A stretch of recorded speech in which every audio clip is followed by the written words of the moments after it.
உங்க பர்ஸ்ல இருக்கிற பணத்துக்கும் சவுதி அரேபியால இருக்கிற எண்ணெய் கிணத்துக்கும் என்ன சம்பந்தம்னு எனக்கு அது யோசிச்சிருக்கீங்களா? நீங்க நினைக்கிறத விட ரொம்பவே ஆழமான ஒரு தொடர்பு இருக்கு. பணக்கதைக்கு உங்கள வரவேற்கிறேன். இங்க நாம உலக பணத்தோட ரகசியங்களையும் அது எப்படி நம்ம வாழ்க்கைய ஒவ்வொரு நாளும் பாதிக்குதுன்னு பார்க்க போறோம். வாங்க உள்ள போலாம். இந்த கேள்விய ஒரு நிமிஷம் யோசிச்சு பாருங்க. எங்கேயோ அமெரிக்கால ஒரு பேங்க் பணத்தை அச்சடிச்சா, இங்க தமிழ்நாட்டுல நீங்க போடுற பெட்ரோல் விலை ஏன் ஏறுது? இது ஏதோ பொருளாதாரம் சம்பந்தப்பட்டதுன்னு நினைக்கலாம். ஆனா உண்மை அது மட்டும் இல்ல. இதுக்கு பின்னாடி ஒரு பயங்கரமான அரசியல் சதுரங்க வேட்டையே இருக்கு. ஆமா, இந்த விலை உயர்வுக்கு காரணம் வெறும் எக்கனாமிக்ஸ் மட்டும் கிடையாது. இதுக்கு பின்னாடி யாருக்குமே தெரியாத சரியா 50 வருஷத்துக்கு முன்னாடி போட்ட ஒரு ரகசிய ஒப்பந்தம் ஒளிஞ்சிருக்கு.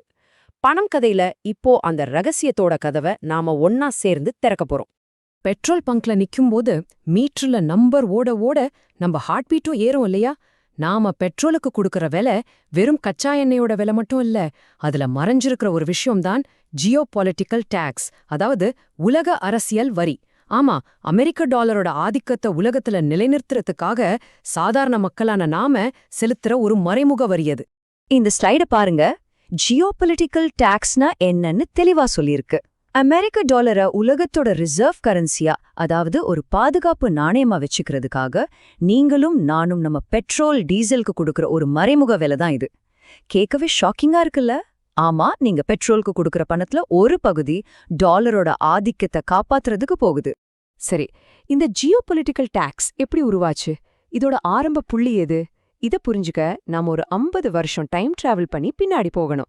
1974 நடந்த ஒரு ரகசிய ஒப்பந்தம் தான் இது எல்லாத்துக்கும் காரணம். 1974ல அமெரிக்காவும் சவுதி அரேபியாவும் ஒரு டீல் போட்டுக்கிட்டாங்க. பார்க்க ரொம்ப சிம்பிளான டீல் மாதிரி தான் தெரியும்.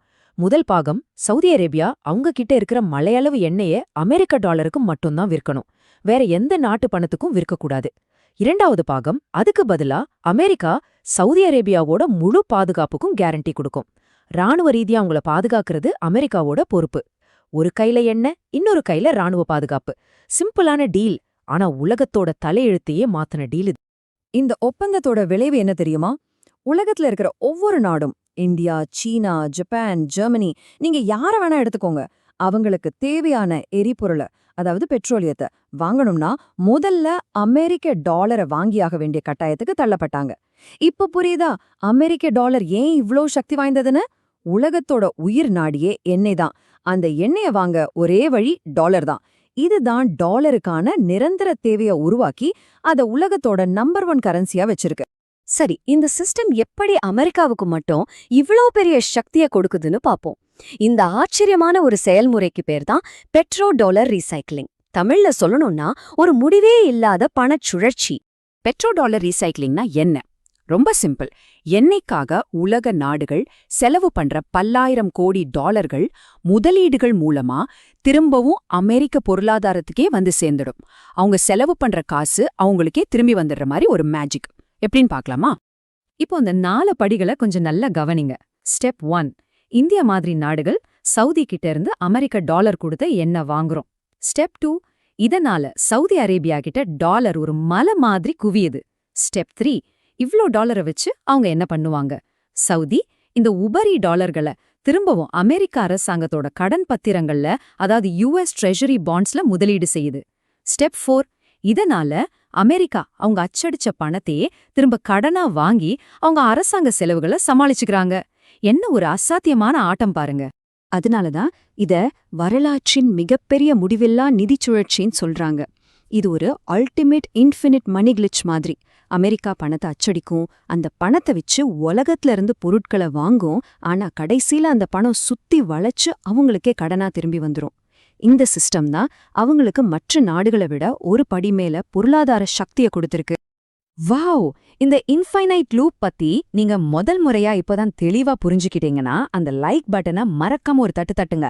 உங்க ஒவ்வொரு லைக்கும் இது மாதிரி இன்னும் பல உண்மைகளை வெளியே கொண்டு வர எங்களுக்கு ஒரு பெரிய உத்வேகமா இருக்கும். அமெரிக்காவுக்கு இவ்வளவு சாதகமா இருந்த இந்த சிஸ்டம் கிட்டத்தட்ட 50 வருஷமா ரொம்ப உறுதியா இருந்துச்சு. ஆனா எந்த ஒரு ஆட்டமும் காலத்துக்கும் நீடிக்காது இல்லையா? இப்போ இந்த முறையோட அஸ்திவாரமே உடைய ஆரம்பிச்சிருக்கு. முதல் முறையா இந்த ஒப்பந்தத்துல பெரிய விரிசல்கள் விழ ஆரம்பிச்சிருக்கு. இதுக்கென்ன ஆதாரம்? இந்த செய்தியை பாருங்க. 50 ஆண்டுகளில் முதல் முறையாக சவுதி அரேபியா இப்போ சீனாவின் யுவான் மற்றும் நம்ம இந்திய ரூபாயிலையும் எண்ணெய் விற்க ஆரம்பிச்சிருக்கு. நண்பர்களே, இது ஒரு சாதாரண செய்தி அல்ல. இது பெட்ரோடாலர் சிஸ்டத்தோட ஆணி வேரைய அசைச்சு பார்க்குற ஒரு நிகழ்வு. உலக பொருளாதார வரலாற்றில் ஒரு மிகப்பெரிய திருப்புமுனை இது. இந்த சார்ட்ட பாருங்க. 2023ல உலக எண்ணெய் வர்த்தகத்துல 80% டாலர்ல நடந்தது. ஆனா வரப்போற 2026ல அது 60% குறையும்னு எதிர்பார்க்கப்படுது. அந்த மீதி 20% எங்க போகுது? பிரிக்ஸ் நாடுகளோட கரன்சிகளான யுவான், ரூபாய் மாதிரி மற்ற நாணயங்களுக்கு போகுது. அதாவது டாலரோட ஆதிக்கம் சரியா ஆரம்பிச்சுடுச்சுன்னு இது தெளிவா காட்டுது. இந்த பெரிய மாற்றத்துக்கு ஒரு பேர் இருக்கு. அதுதான் டி-டாலரைசேஷன். இந்த வார்த்தைய நல்லா ஞாபகம் வச்சுக்கோங்க. இனிமே நீங்க இதை அடிக்கடி கேட்க போறீங்க. உலக நாடுகள் சர்வதேச வர்த்தகத்துக்கும் கையிருப்புக்கும் அமெரிக்க டாலரை சார்ந்திருப்பதை கொஞ்சம் கொஞ்சமா குறைச்சிட்டு வர்றதுதான் இது. இனிமேல் உலக பொருளாதாரத்தை தீர்மானிக்க போறது இந்த டி-டாலரைசேஷன் தான். இப்போ உங்களுக்கு ஒரு முக்கியமான கேள்வி. இந்தியா எண்ணெய் வாங்க டாலர் பயன்படுத்துறத முழுசா நிறுத்திட்டு நம்ம ரூபாயில மட்டுமே வர்த்தகம் செய்யணுமா? அப்படி செஞ்சா என்ன நன்மை, என்ன தீமை இருக்கும்? உங்க கருத்தை ரூபி அல்லது டாலர்னு கீழே கமெண்ட் பண்ணுங்க. பார்க்கலாம் என்ன நினைக்கிறீங்கன்னு. சரி, இந்த உலக அளவுல நடக்கிற மாற்றத்தை எல்லாம் பேசி என்ன ஆக போகுது? இது எப்படி என் சேமிப்பை பாதிக்கும்னு நீங்க கேக்குறது எனக்கு புரியுது. ரொம்ப சரியான கேள்வி. இந்த பெரிய மாற்றத்துல இருந்து உங்களோட சேமிப்பை எப்படி பாதுகாக்கிறதுன்னு இப்ப பாப்போம். இங்க 3 முக்கியமான விதிகள் இருக்கு. விதி 1, தங்கம், வெள்ளி மாதிரி கமாடிட்டிஸ்ல உங்க முதலீட்டை பிரிச்சு போடுங்க. ஏன்னா தங்கத்தோட மதிப்பு எந்த ஒரு அமெரிக்கா சவுதி ஒப்பந்தத்தையும் சார்ந்து இருக்காது. விதி 2, நம்ம இந்திய ரூபாய கவனமா பாருங்க. ரூபாய் வர்த்தகம் அதிகமானது நீண்ட காலத்துல நமக்கு நல்லதுதான், ஆனா குறுகிய காலத்துல பணவீக்கம் அதாவது இன்ஃப்ளேஷன் வர வாய்ப்பு இருக்கு. விதி 3, டாலர் மதிப்பு குறைந்தா S&P 500, நாஸ்டாக் மாதிரி அமெரிக்க பங்குச் சந்தைகள்ல நிலையற்ற தன்மை அதிகமாகலாம். அதனால அமெரிக்க டெக் பங்குகள்ல உங்க முதலீட்டை கொஞ்சம் குறைச்சிக்கிறது புத்திசாலித்தனம். பெட்ரோடாலர் சிஸ்டம் அதோட ஆட்டம் முடிவுக்கு வந்துட்டு இருக்கு. அது ஒரு கடந்த காலமா மாறிக்கிட்டு இருக்கு. ஆனா அதுக்கு பதிலா ஒரு புதிய சிஸ்டம் உருவாக்கப்பட்டு வருதே, அது என்ன? இந்த ஆட்டத்தோட அடுத்த அத்தியாயம் என்ன? இதுதான் இப்போ எல்லார் முன்னாடியும் இருக்கிற $1,000,000 கேள்வி. இந்த கேள்வியை ஒரு நிமிஷம் கற்பனை பண்ணி பாருங்க. ஒருவேளை பணம் ப்ரோக்ராமபிள் ஆனா என்ன ஆகும்? அதாவது உங்ககிட்ட இருக்கிற பணம் எப்போ செலவாகணும், எங்க செலவாகணும், நீங்க எதை வாங்கலாம், எதை வாங்கக்கூடாதுன்னு அரசாங்கமே கட்டுப்படுத்த முடிஞ்சா யோசிச்சு பார்க்கவே கொஞ்சம் திகிழ இல்லையா? பணங்கதையின் அடுத்த பாகத்தில் சென்ட்ரல் பேங்க் டிஜிட்டல் கரன்சிகள், அதாவது CBDC. இது பிட்காயின் மாதிரி கிரிப்டோ இல்ல. இது உங்க பணத்தின் மேல அரசாங்கத்துக்கு முழு கட்டுப்பாட்டை கொடுக்கக்கூடிய ஒரு ப்ரோக்ராமபிள் மணி. இந்த மிகப்பெரிய ஆபத்து பற்றி தெரிஞ்சுக்க உடனே நம்ம சேனலுக்கு சப்ஸ்கிரைப் பண்ணுங்க. அந்த பெல் ஐக்கானையும் மறக்காம பிரஸ் பண்ணுங்க. அடுத்த பதிவில் சந்திப்போம். நன்றி.